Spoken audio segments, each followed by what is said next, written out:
అవుతుందా వైసీపీ చేల్చడానికండి? ఇప్పుడు అప్పుడంటే చిరంజీవి ఉన్నాడు చేల్చడానికి, ఇప్పుడు ఎవరున్నారని అసలు? ఒక పక్క షర్మిల్ గారు కాంగ్రెస్ లోకి రావడంతో అదొకటి కనిపిస్తోంది. భారతీయ జనతా పార్టీ కలుస్తుందా లేదనేది క్లారిటీ లేదు కాబట్టి ఇంకా స్పష్టత లేదు. షర్మిల చేల్చగలిగేదే కనుక అది ఓ రకంగా జగన్కి ఫెచ్చింగ్ అవుతుంది. ఎందుకంటే షర్మిల చేల్చగలిగేటువంటిది జగన్ వ్యతిరేక ఓట్లను గెలిస్తే ప్లస్సే కదా. జగన్ అనుకూల ఓట్లు ఆమె చేల్చగలిగితే తెలుగుదేశానికి. మీరు అనేది ఏంటంటే ప్రజారాజ్యం లాంటి అంత ఆల్టర్నేటివ్ ఇప్పుడు లేదు అనేది.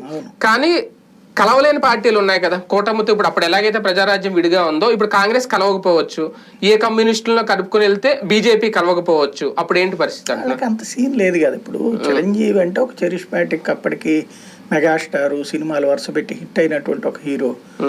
కరెక్ట్గా ఎలక్షన్స్ ముందు అయితే ఫెయిల్ అయ్యి ఉన్నాయి సినిమాలు కొన్ని, ఎందుకంటే 2-3 సినిమాలు ఫెయిల్ అయ్యి ఉంటాం. ఆ టైంలో పాలిటిక్స్లోకి వచ్చారన్న ప్రచారం కూడా ఉంది.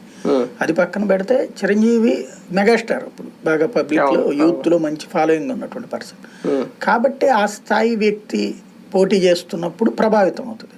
పవన్ కళ్యాణ్ కనుక విడిగా పోటీ చేస్తే మీరు అన్నట్టు అతను చీల్చే ఓట్లు తెలుగుదేశాన్ని దెబ్బ కొడుతుంది, అతను సంపాదించే ఓట్లు సీట్లు జగన్ దెబ్బ కొడుతుంది అనేటువంటి భయం ఉండేది.